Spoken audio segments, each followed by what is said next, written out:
नमस्कार, बहुत स्वागत है आपका सुपरफास्ट छत्तीसगढ़ में। मैं हूं आपके साथ ऋतु ज्ञानवानी। उत्तर प्रदेश विधानसभा में कांग्रेस प्रत्याशियों के पक्ष में सीएम भूपेश बघेल लगातार चुनाव प्रचार कर रहे हैं। आज उन्होंने अमेठी के सलोन और सुल्तानपुर सदर विधानसभा के कांग्रेस प्रत्याशी के समर्थन में आम सभा को संबोधित किया। लोगों को संबोधित करते हुए उन्होंने कहा कि इस बार झूठे वादों और छलावा करने वालों को सत्ता से बाहर करें। इसके साथ ही उन्होंने कहा कि 5 राज्यों से बीजेपी साफ हो रही है।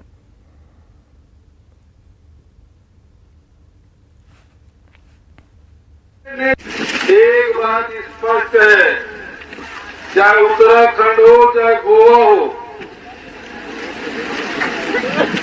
यहाँ भारतीय जनता पार्टी का सफाया हो चुका है और कांग्रेस की सरकार बनने वाली है।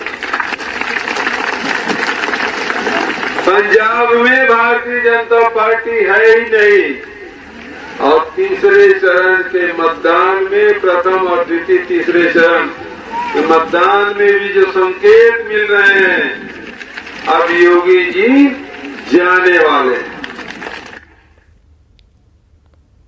रायपुर में किसानों और प्रदेश सरकार के बीच तनातनी जारी है। नया रायपुर में किसान आंदोलन खत्म करने के लिए सरकार ने बड़ा फैसला लेते हुए किसानों की 8 में से 6 मांगों को मान लिया है और किसानों से आंदोलन समाप्त करने की अपील की है। लेकिन किसानों ने आंदोलन खत्म करने से इनकार किया है। किसानों का कहना है कि सभी मांगे मान जाने तक आंदोलन रहेगा। किसान 4 गुना मुआवजा, बिना शर्त जमीन आवंटन, सालाना भुगतान, पुनर्वास योजना और सभी गांव से जमीनों की खरीदी बिक्री पर प्रतिबंध हटाने की मांग पर अड़े हैं और 50 दिनों से आंदोलन कर रहे हैं। किसानों ने आज बाइक रैली निकालकर प्रदर्शन किया।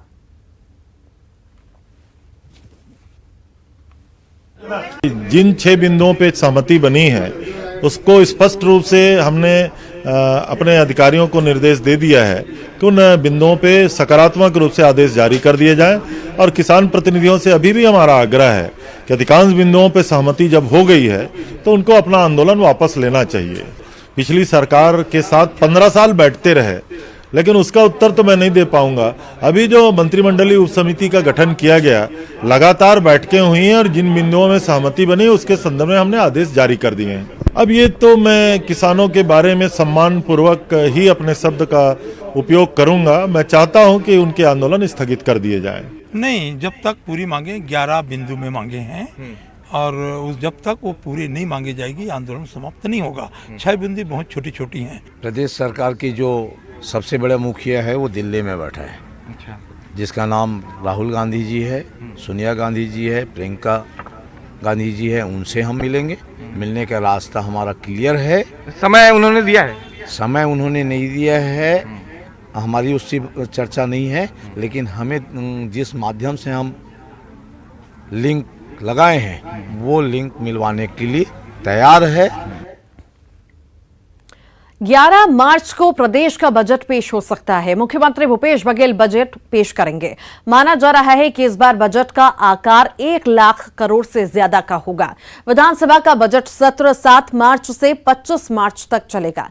बजट सत्र में कुल 13 बैठकें होंगी। बजट सत्र के लिए विपक्ष के साथ ही सत्ता पक्ष ने सवाल लगाए हैं। सत्र के लिए अब तक 1200 सवाल लगे। कोरोना संक्रमण को देखते हुए इस बार सत्र में दर्शक दीर्घा को बंद रखा जाएगा।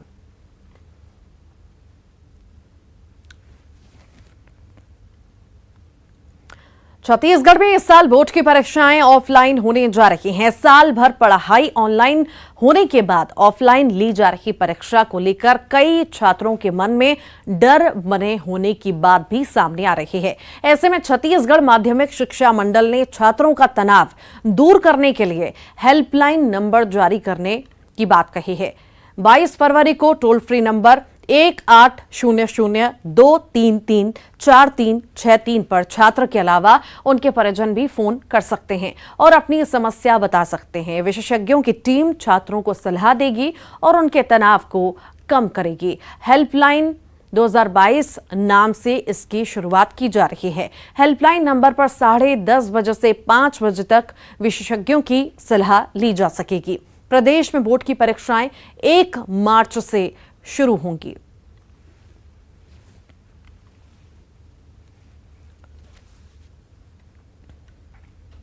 बीजेपी के प्रदेश प्रभारी डी पुरंदेश्वरी बस्तर के दौरे पर हैं और इसी दौरान कोंडागांव पहुंची डी पुरंदेश्वरी ने 2018 में बीजेपी की हार पर बड़ा बयान दिया।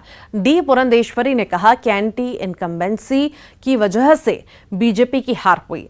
जनता ने 15 साल बीजेपी की सरकार को देखा और कांग्रेस को मौका देने का सोचा।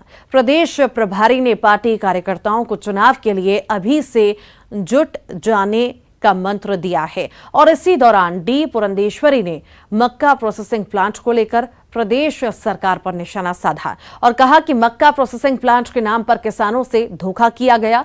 सरकार ने प्लांट में स्टार्च बनाने का वादा किया था, लेकिन अब किसानों को बिना बताए सरकार इथेनॉल बनाने जा रही है।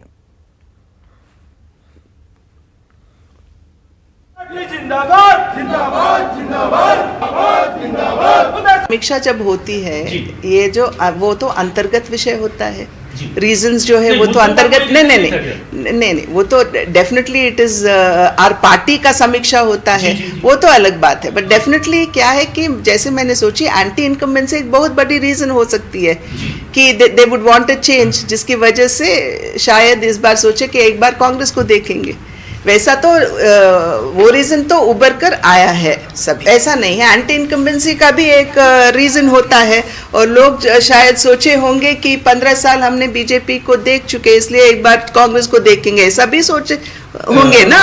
ऐसा नहीं है कि हमारे कार्यकर्ता बैठ गए।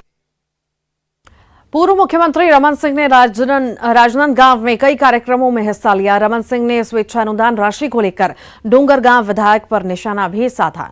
उनका कहना था कि राशि का दुरुपयोग किया जा रहा है, तो वहीं वीसी की नियुक्ति को लेकर उनका कहना था कि सबसे जरूरी बात योग्यता है। राज्य में अगर कोई योग्य है तो उसकी भी कद्र करनी चाहिए।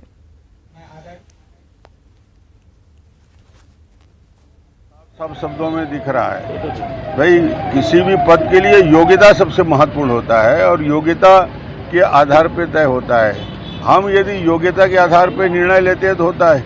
यदि राज्यसभा के सदस्य होता है तो छत्तीसगढ़ के बाहर आप दिल्ली के सुप्रीम कोर्ट में काम करने वाले व्यक्ति को नियुक्ति कर सकते हो। राज्यपाल की नियुक्ति के लिए जरूरत होता है कि योग्य आदमी को लाया जाए और उसमें स्टेट में ही योग्य है तो उसकी भी कदर होनी चाहिए। मगर जो कुलपति का पोस्ट होता है वो बहुत महत्वपूर्ण होता है। विधायक इतना गरीब हो गया ये मुझे राजनांदगांव आके मालूम हुआ। गरीबों के लिए स्वेच्छानुदान होता है और यदि सबसे ज़्यादा गरीब यदि विधायक हो तो दे दिया जाए। मुझे गरीबी सीमा के नीचे लोगों को स्वेच्छादान दिया जाता है और 5 लाख यदि सबसे गरीब हमारा विधायक है तो हम लोगों की भी राशि दे देंगे, कोई दिक्कत नहीं है। गरीबों के लिए जो बीपीएल परिवार है उसके लिए सहानुभूति होती। सांसद जी भी सोच रहे हैं ऐसे गरीबों की सूची ले लिया जाए जो राजनांदगांव में सबसे, अरे लाखों गरीब हैं उनको 5-5 हज़ार दो भाई, उनके लिए काम करो। ये छत्तीसगढ़ के किसान दोहरी मार झेल रहे हैं। मौसम की बेरुखी के साथ ही खाद की कमी की मार किसान झेल रहे हैं। प्रदेश में रबी फसल के साथ ही दलहन और तिलहन और सब्जियों की खेती बड़े पैमाने पर होती है, लेकिन इन फसलों के लिए खाद नहीं मिल रहा। किसानों का आरोप है कि खाद की कालाबाजारी हो रही है। दुकानदार मनमाने दाम पर खाद बेच रहे हैं। कृषि विभाग किसानों को खाद नहीं दे रहा, जिससे उनकी फसलों को नुकसान पहुंच रहा है।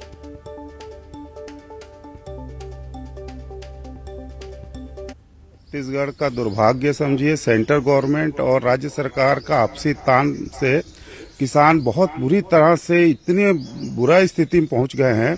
हाइब्रिड धान हाइब्रिड फसल सभी ले रहे हैं, लेकिन पर्याप्त खाद नहीं मिलने की वजह से ओपी वैरायटी जितना ही उसमें ईल्ड आएगी और बहुत भारी नुकसान उठाना पड़ेगा, क्योंकि खाद के जोर पे 1000 रुपये बोरी तक के खाद मिल रहा है यूरिया, और जबकि उसके 266 रुपये MRP है, प्राइस है। और अभी हमने ऑर्गेनिक खेती चालू कर दिया जब देखा कि भी गोबर खाद मिल नहीं रहा है। तो राज्य सरकार के साथ मेरे एक रिक्वेस्ट है, एक दरखास्त है कि ये जो गोठान से खाद दे रहे हैं उसको मैंने बहुत उठाया है और हार्टिकल्चर में केला, पपीता, गन्ना सब में डाला है, लेकिन जो वैरायटी पहले थी उसमें अब मिट्टी मिक्स करके बेचने लग गए। तो हमारे को चारों तरफ से मार पड़ने लग गई है। इधर खाद का ना मिलना, ब्लैक में खाद मिलना, ऊपर से जो गोठान से अपने को खातू दे रहे हैं और उस पे भी मतलब मिट्टी मिक्स करके मिलावट करना, मतलब इतना धोखाधड़ी किसान से हो रहा है। और जो बची खुची कसर थी वो परमात्मा ने, ऊपर वाले ने 28 दिसंबर, 29 दिसंबर और 30 दिसंबर को बरसात करके तैयार फसल जो धान की जो मुंह में लेवारा आना था वो भी किसान का चले गया। देखिए, छत्तीसगढ़ का दुर्भाग्य समझिए, सेंट्रल गवर्नमेंट और राज्य। जशपुर में शादी में गई नाबालिग लड़की के साथ गैंगरेप की वारदात से इलाके में सनसनी फैल गई। 5 लोग बच्ची को शादी समारोह से जबरदस्ती उठाकर ले गए और जंगल में उसके साथ गैंगरेप की वारदात को अंजाम दिया। दरिंदों ने बच्ची के साथ मारपीट भी की। बच्ची को इलाज के लिए अस्पताल में भर्ती कराया गया। घटना के बाद पुलिस ने 5 आरोपियों के खिलाफ मामला दर्ज कर लिया है। आरोपियों की गिरफ्तारी के लिए 3 थानों की पुलिस को लगाया गया है, तो वहीं पुलिस ने इस मामले में 2 आरोपियों को गिरफ्तार भी कर लिया है। पुलिस के बड़े अधिकारी मौके पर पहुंचकर मामले की जांच कर रहे हैं। की जानकारी मिली है, उसमें से 2 आरोपियों को रात में ही गिरफ्तार कर लिया, हिरासत में ले लिया गया है। पूरी पार्टी लगी हुई है, एसडीओपी भी वहाँ कैंप किए हुए हैं। रात भर भी प्रयास किया गया था और शीघ्र ही हम गिरफ्तारी करेंगे। दुर्ग के औद्योगिक क्षेत्र में एक पावर कंपनी में भीषण आग लग गई। मिली जानकारी के मुताबिक पावर कंपनी के केमिकल टैंक में भीषण आग लगी, जिससे लाखों का नुकसान भी हुआ है। मौके पर पहुंची फायर ब्रिगेड की टीम ने कड़ी मशक्कत के बाद आग पर काबू पाया। आग लगने का कारण अभी तक पता नहीं चल पाया है।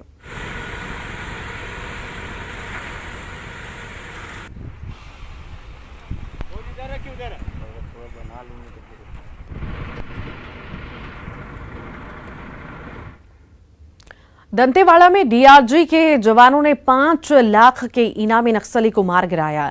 बुरगुम इलाके में हुई मुठभेड़ में 5 लाख का इनामी नक्सली और एरिया कमांडर लखमा उर्फ अर्जुन सोढ़ी मारा गया। पुलिस ने घटनास्थल से एक पिस्टल, 5 किलो का टिफिन बम और नक्सल सामग्री जब्त की है। एसपी ने मुठभेड़ में नक्सली एरिया कमांडर के मारे जाने की पुष्टि भी की है। 19 तारीख को डीआरजी दंतेवाड़ा के द्वारा अरनपुर थाना क्षेत्र के अंदर हम गश्त पे निकले थे। उसमें पूर्व से घात लगाए जो नक्सली मौजूद थे भारी संख्या में, उन्होंने हमारे ऊपर भारी फायर किया। अपने आत्मसुरक्षार्थ डीआरजी के द्वारा भी फायर किया गया और फायर के पश्चात जब हमने एरिया को सर्च किया तो हमको एक नक्सल पुरुष काडर का शव मिला है। उसके साथ से एक कंट्री मेड वेपन, 5 किलोग्राम का टिफिन बम, अन्य नक्सली सामान भी मिला है। उक्त काडर की पहचान अर्जुन सोढ़ी के तौर पे की गई है, जो कि मलांगीर एरिया कमेटी का सदस्य था। उक्त काडर के ऊपर 5 लाख का इनाम छत्तीसगढ़ शासन के द्वारा घोषित है तथा दंतेवाड़ा पुलिस अधीक्षक के द्वारा 10,000 का अतिरिक्त इनाम घोषित किया गया है।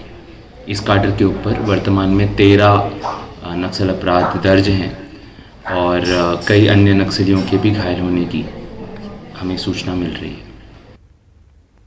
नक्सलियों की साजिश को पुलिस ने एक बार फिर से नाकाम कर दिया है। तेलंगाना से छत्तीसगढ़ लाए जा रहे विस्फोटक बनाने के सामान को जब्त किया गया। महाराष्ट्र के गढ़चिरौली पुलिस ने 4 नक्सली समर्थकों को 10 बंडल कार्डेक्स तार के साथ गिरफ्तार किया है। कार्डेक्स तार छत्तीसगढ़ में लाने की योजना थी और इस तार के माध्यम से नक्सली विस्फोटक सामान तैयार कर रहे हैं। Barrel, grenade launcher, hand grenade जैसे हथियार नक्सली बनाने में इस तार का इस्तेमाल करते हैं।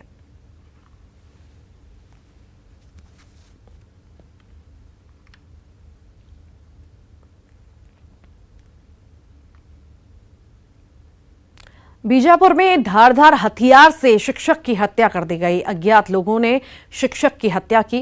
पोटा कैबिन कुटरू में शिक्षक तैनात थे। नक्सली इलाका होने की वजह से माओवादियों द्वारा हत्या करने की आशंका जताई जा रही है। कुटरू थाना क्षेत्र के पाता कुटरू रपटा के पास की यह घटना है। एसडीओपी ने हत्या की पुष्टि की है।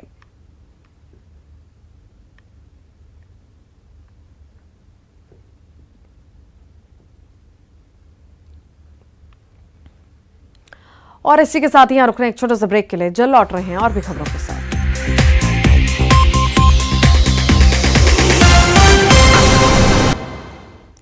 एक बार फिर स्वागत है। ब्रेक के बाद बात करेंगे रायपुर की, जहां पर शराब तस्करों के खिलाफ पुलिस ने कार्रवाई करते हुए जिले भर से 106 तस्करों को गिरफ्तार किया है। पुलिस ने शराब तस्करों से 1 लाख से ज्यादा कीमत की शराब जब्त की। पुलिस की लगातार कार्रवाई से शराब तस्करों में हड़कंप मचा हुआ है।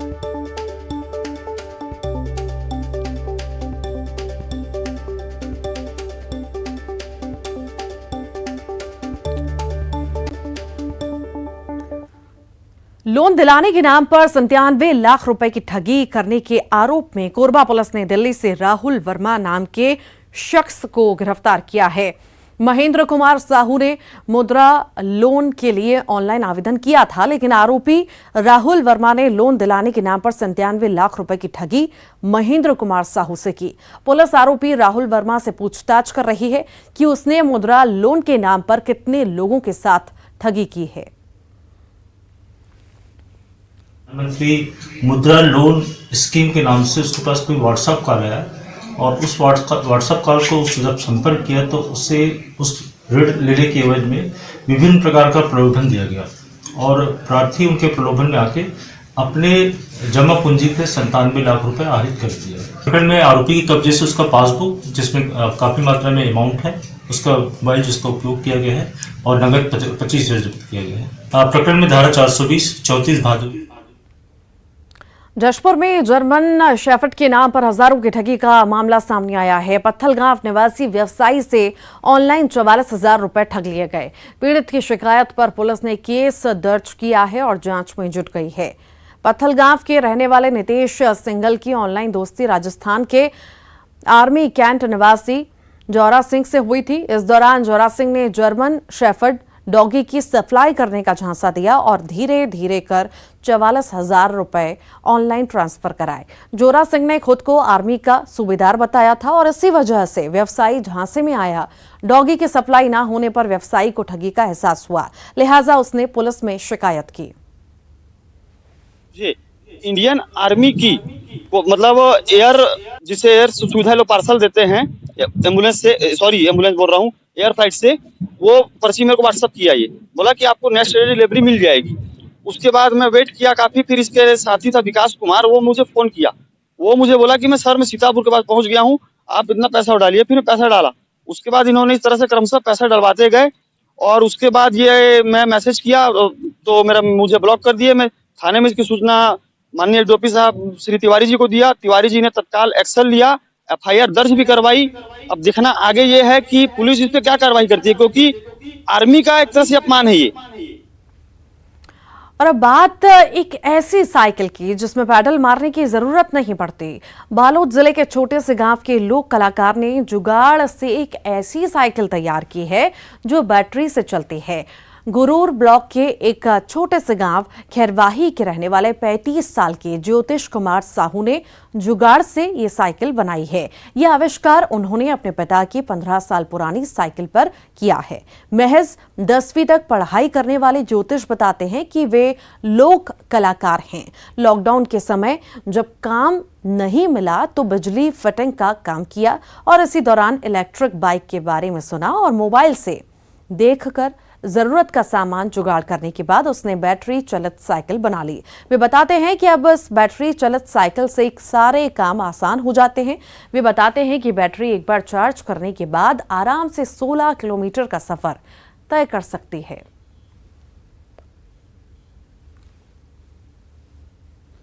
उद्देश्य से जब लॉकडाउन लगी तो आर्थिक तंगी आई और हम एक गाड़ी में एक दूसरे जगह जा नहीं सकन, तो पेट्रोल के दाम भी इतना हाई फाई हो गई से तो ओकर से बचे बर कहीं तो आसपास हम मार्केट भी जातन तो ये साइकिल यूज कर सकन, इलेक्ट्रॉनिक साइकिल ला वही ला देखते हुए ट्राई साइकिल देखे मैं वो देखते हुए साइकिल के निर्माण करें और आज ये ला देखते हुए एक उपलब्धि इतना बढ़ गई कि आज लोगों ने घर तक के आते पूछा थे वे बहुत अच्छा लगा थे वे। और आप जैसे मीडिया के भी धन्यवाद देता हूँ। पहली बनाया तो बैटरी लॉस हो गई मोर 3-3.5 हज़ार के घाटा हुई। ओकर बाद जब दूसरा बार में बैटरी चेंज करके डालें तो 16 किलोमीटर चली, पहले 6 किलोमीटर चलत रही से। और जांजगीर चांपा में दो लड़कियों की ईमानदारी की चर्चा हो रही है। चांपा रेलवे ओवरब्रिज पर लाखों रुपए से भरा थैला दोनों लड़कियों को मिला। थैले में पैसों के साथ पता लिखा हुआ था। लड़कियों ने पते के आधार पर पैसे के मालिक को खोज निकाला और उन्हें उनका पैसों से भरा थैला लौटाया। पैसा वापस मिलने पर किसान की जान में जान आई। किसान ने दोनों लड़कियों को 10-10 हजार रुपए का इनाम दिया और दोनों की ईमानदारी की जमकर तारीफ की।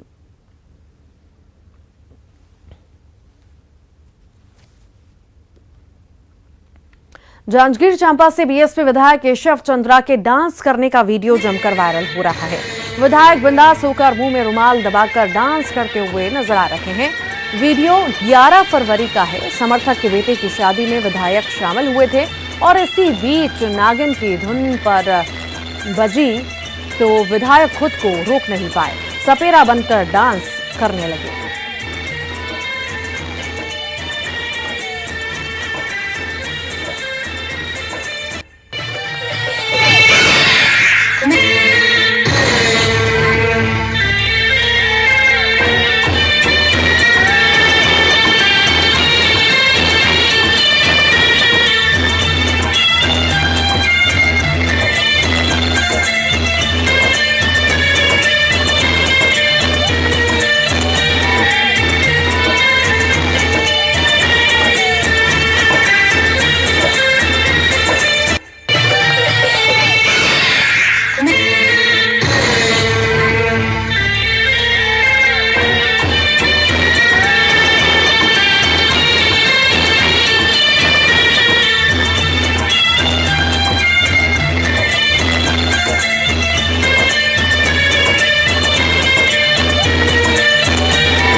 और इसी के साथ ही फिलहाल के लिए बुलेटिन में इतना ही। खबरों का सिलसिला लगातार जारी है।